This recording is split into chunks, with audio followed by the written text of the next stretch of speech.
There are a whole lot of things riding on the success of the Suicide Squad movie. Actually, how should I spell squad? With a Q and a U or K? Whatever, that doesn't matter. The movie could foreshadow how the Justice League and Wonder Woman and any more DCEU movies line up. If you don't want spoilers for this film, please stop here. This will be all spoilers and plot lines of the movie from here on out. Seriously, this is your last warning. Go see the movie first, then come back and watch this if you don't want it to all be spoiled for you. If you don't care, then you're good. Have you all watched it? Are you done? Good. Let's move on. So, pretty much, here's the story. The US government needs to figure out what to do in the event of a second Superman-like figure that comes and decides to terrorize the world instead of protecting it.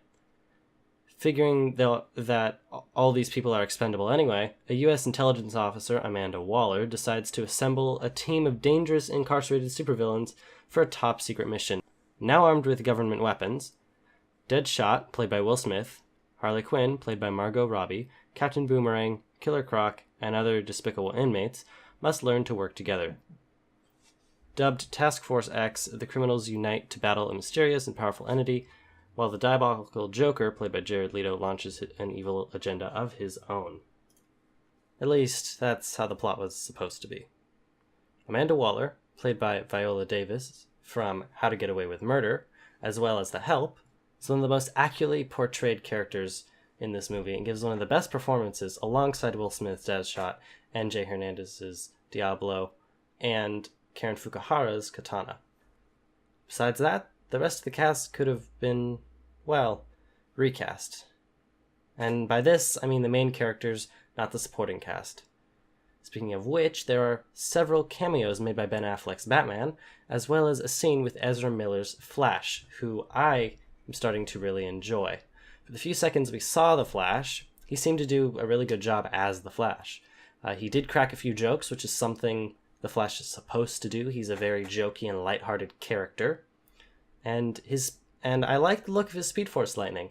At first, I really didn't, because after 2 seasons of an amazing show, I had gotten used to the yellow and the red in his lightning, but I like it now. It's more of like actual lightning instead of Speed Force energy. And speaking of the Speed Force, he can jump in and out of it more quickly than the TV show version of the Flash can, where he has to, how do I put this? Run, Barry, run! Do this now. Run, Barry, run! Run, Barry, run! To enter the Speed Force and access the full range of his abilities. I'm very excited to see what they can do with this new version. And Ben Affleck's Batman has a good, solid performance as well. Despite the script that he has to stick to, he's amazing in these roles as Batman. Whether or not he does have to kill people, that's not really up to him, so I don't hold it on him. That's a horrible choice made by Zack Snyder. But in this one, he actually goes out of his way to save people like Harley Quinn. And I really like that. Batman's supposed to be that sort of character. And I think that we're going to get a lot more of this sort of stuff from Batfleck, especially since he's going to be writing and directing his own movie. Speaking of Harley, I really didn't like her characterization. I realized they were pulling from the New 52, and I can deal with her jumping into the same chemicals as the Joker did, but I hated the costume, the accent, and the general sluttiness of the overall portrayal. Seriously, the hell's wrong with you people? Also, okay, I need a moment to rant here. Are you okay with that, guys? Yeah? Yeah? Are you good? Are you okay? Yeah? Thanks. Okay, the Joker should never go in to save Harley. The Joker's not that kind of character. He's a very self-centered character. He doesn't care what happens to others, but he wants to string them along to make it seem like he cares about them. He shouldn't actively go out of his way to try and save Harley. He never does that. From the animated series TV show to the Batman TV show from the early 2000s, in all the comics, just everything. He isn't supposed to be saving Harley. That's not his job. And so far it seems like he's actually jealous of other people wanting to be with Harley, and seems to want her when she's gone, but not really care much about her when she's here, unless someone else is interested. And also, why is he a mob boss?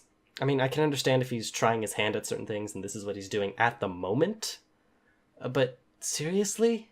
Not only a mob boss, but a really crappy one as well. They could have done so much better to make him a mob boss, but it just, I don't know. It didn't sit well with me. And honestly, the tattoos, really? The only clever tattoo was the one covering his mouth so that you couldn't hear what he was saying, but he had a laugh look to him. Sorry if you couldn't hear me there. I was trying to do the same thing. Yes, that one is sort of clever.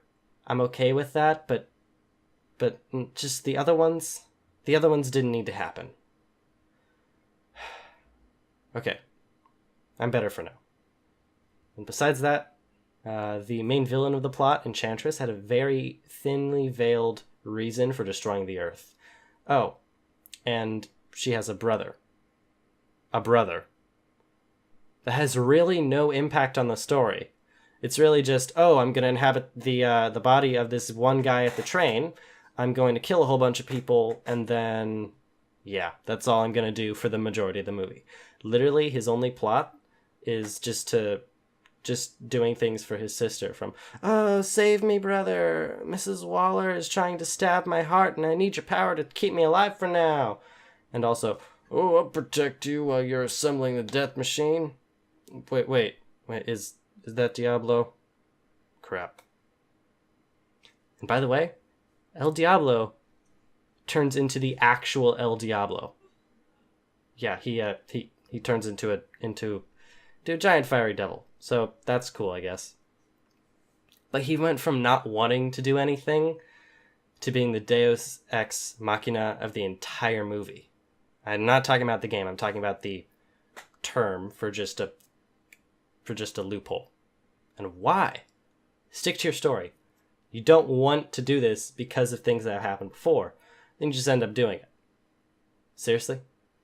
Besides him, I gotta say, Katana is very well portrayed, but doesn't have many scenes where she actually does anything besides look menacing and hold her sword.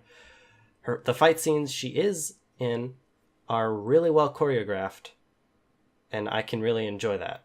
But the rest is just sort of her speaking Japanese, which I'm fine with, and just sort of looking menacing, protecting one person. Really? And please, if you're gonna put Katana in a movie, actually allow her to do more things than just that. Whatever. And Deadshot, the most developed character because he had the most screen time, did have some actually very amazing moments in the movie. He had some great moments with his daughter. They even explored the aspect where he has a mental block from killing the Batman, which is just amazing. In the comics, he physically cannot bring himself to kill Batman, no matter what he tries. And they let Will Smith be full Will Smith in this movie in everything except for rapping during the end credits, which would have been amazing. And speaking of which, there is a mid-credits scene. DC has only done this once before, unless I'm mistaken, in the crap fest that is Green Lantern, where Sinestro gets a yellow power ring, and that's sort of where it's over. That's all they show.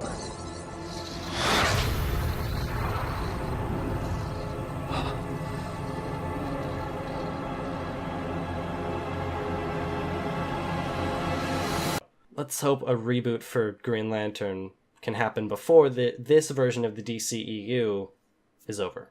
And hopefully that Green Lantern can be Jon Stewart, a favorite of the old Justice League and Justice League Unlimited TV shows. And my favorite is I don't want another Hal Jordan. They already tried that, didn't work too well. Anyway, back on subject.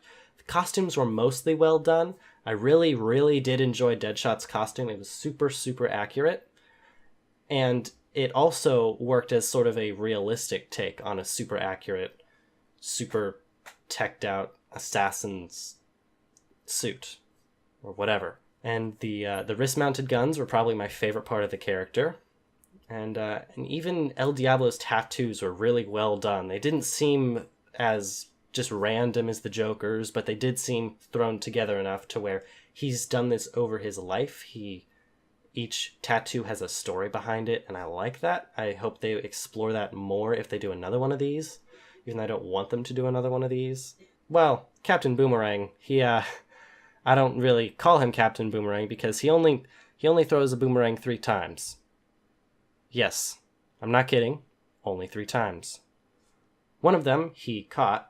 One of them he hit someone with and they fell.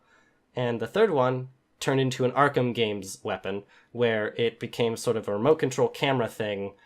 Well, just help them see, oh, this is what we're fighting. Okay, whatever. Seriously? Batman needs to get some sort of trademark on those things. This will keep happening. Anyway, Harley's costume is just... no. It's literally just old and torn, skimpy clothes. And we only see her original costume twice. Once when they're suiting up and getting all their gear, and the second time in just a flashback sequence with her and the Joker, where it pays homage to a cover done by Alex Ross, which I really enjoy. That was a very well done cover and an actually very accurate portrayal in that scene. So that's one thing you did right. That's one thing. And can we take another moment to talk about Joker, please? Because I really don't like his portrayal in this movie. Okay, what is he wearing here? Is he supposed to be thing? Like, seriously? What's going on here? It's too purple, it's too flashy, it's too much gold. No. Give him the classic Joker purple suit or the Dark Knight Returns white suit the Joker had, because they're clearly doing the same sort of thing with Batman's character. Okay, I need to stop ranting about him before I give myself an ulcer or something. Anyway, all in all, I had a good time watching this movie and making this video. Some of you may be like, but why? You spent all this time crapping on it. And you said, Well, I had a good time because I enjoyed seeing it with my friend, and we were both hoping it would be bad so we can not like the movie, because we didn't like the trailers and we didn't really like the portrayals, and we didn't want it to be a good movie so that people would want to see more of it, because it's not good. Anyway, all in all, I had a fun time, not because it was a good movie. I do not think it was a good movie. My rating would have to be, I don't know, 7 out of a billion, I guess, because they had a few good points, but the rest was just sad. It was really sad. Anyway, that is all for this rant or review or whatever this is. Thank you guys so much for watching. I really did enjoy this.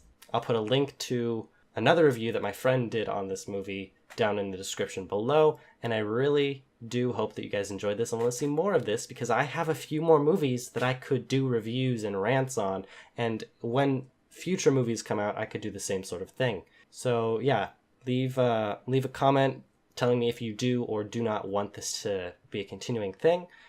Dislike if you really didn't like this and you have a completely different view and you're like, oh no, this is the best movie that's ever existed because I liked it for whatever reason. And it's fine, it's cool, it's okay, but you're wrong. But it's fine, it's cool, it's okay, whatever. Like if you do want to see more of this sort of thing, and subscribe, turn on notifications so that you know when I am putting out more videos. I do some Minecraft stuff. I'm trying to figure out other games to do, and I do these sorts of things sometimes, very rarely. I have a few short films up there. I'm just trying my hand at a whole bunch of different things. Anyway, hope you guys have a great day. See you guys later.